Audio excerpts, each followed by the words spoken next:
we are going to be taking a look at some notorious serial killers. Spooky, okay. Who have not been caught. Are we allowed to, like, legally film this?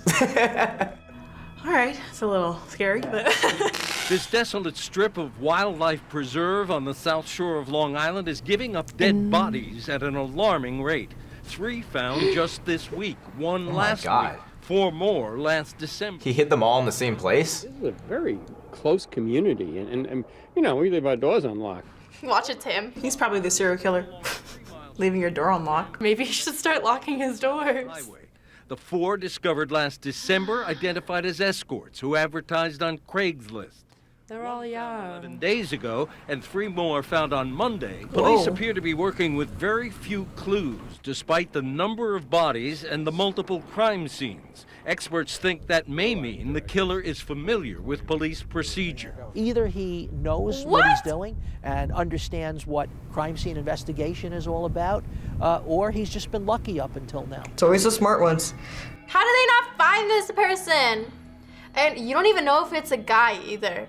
Like, what if it's this, like, small girl that's killing all these people? That's the thing, you never know about serial killers. It's kind of scary to me that, like, things like that have gone on for, like, so long, because obviously if you're saying that's happened for, like, almost the past, like, 20 plus years, that's scary. It would be interesting to see, like, what other people's theories are on that. It all happened at the same time. They're all in the same area. Yeah, same guy. Or group of people, who knows? The killer probably is, like, super smart, either working super low cover or even out in the open. It might be one of the police officers or the detectives that is trying to figure out the case, and they know like where they're not supposed to be at a certain time, so they're thinking like one step ahead before they actually do it, so then they know how to get away with it. Because if you haven't gotten caught, there has to be like some connection you have. Maybe that guy's the killer, the one that they interviewed, because he's like, yeah, I leave my door unlocked. Like, okay, well, you probably leave your door unlocked because you know the serial killer isn't gonna come get you because you are the serial killer, so you're not worried about it. Do you want to know how to make this beautiful poison apple from Disney's Snow White? Oh, a poison apple? Yeah. And my right now. Murder us! On our brand new show, Kitchen Versus on People vs. Food, we'll show you how to make all the foods we serve on Try Not to Eat. Click the link in the description below to subscribe to People vs. Food for some devilish delights. Beginning in 1986, spots along the historic... Of course it's by the woods. 6 people were murdered and 2 more missing, were believed to be killed as well. The homicides became known as the Colonial Parkway Murders. FBI and Virginia State Police investigators have speculated that the suspect might be a law enforcement officer. Dude. A National Park Service ranger, or someone impersonating one. Oh, that would make sense. Or perhaps a rogue operative from the Central Intelligence Agency, which has a training facility. Dang, they got all these theories. Hold on, I can't keep up. Investigators believe the Colonial Parkway murders were committed by more than one perpetrator, working as a team.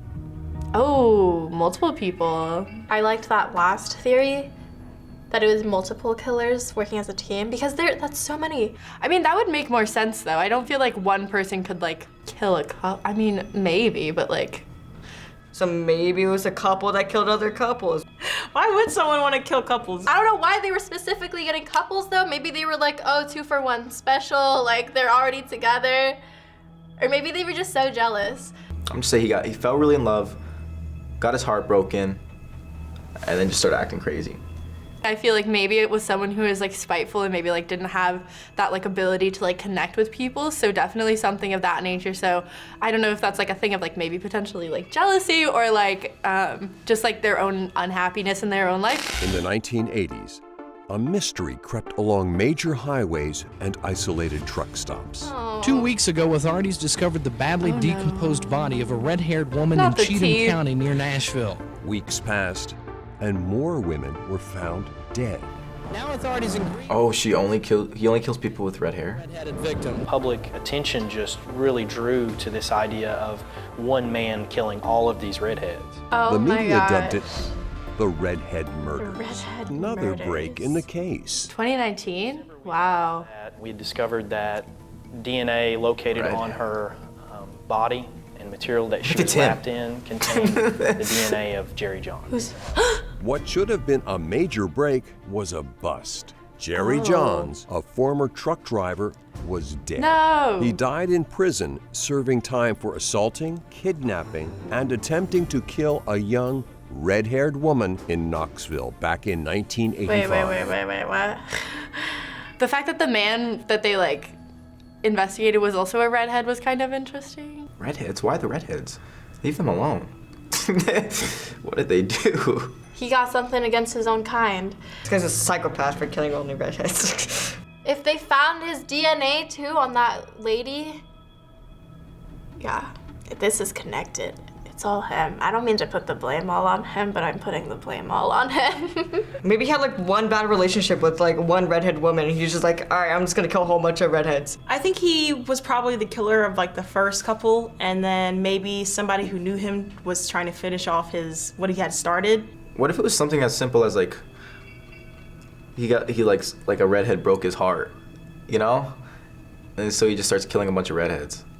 That's weird. The Doodler, or Black Doodler as he was sometimes referred to, was responsible for 14 killings in under 2 years. No. The killer targeted members of San Francisco's gay community, often meeting with his victims at gay nightclubs and bars. Silent. The Doodler was given that name because of his habit of sketching each of his victims before killing them. That's He would draw out a picture of his targets, then give it to them as a means of initiating a conversation.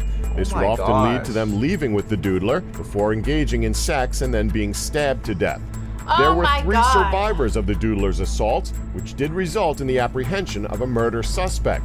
Frustratingly, due to social stigma at the time, all 3 survivors refused to testify, as they didn't want to come out as gay.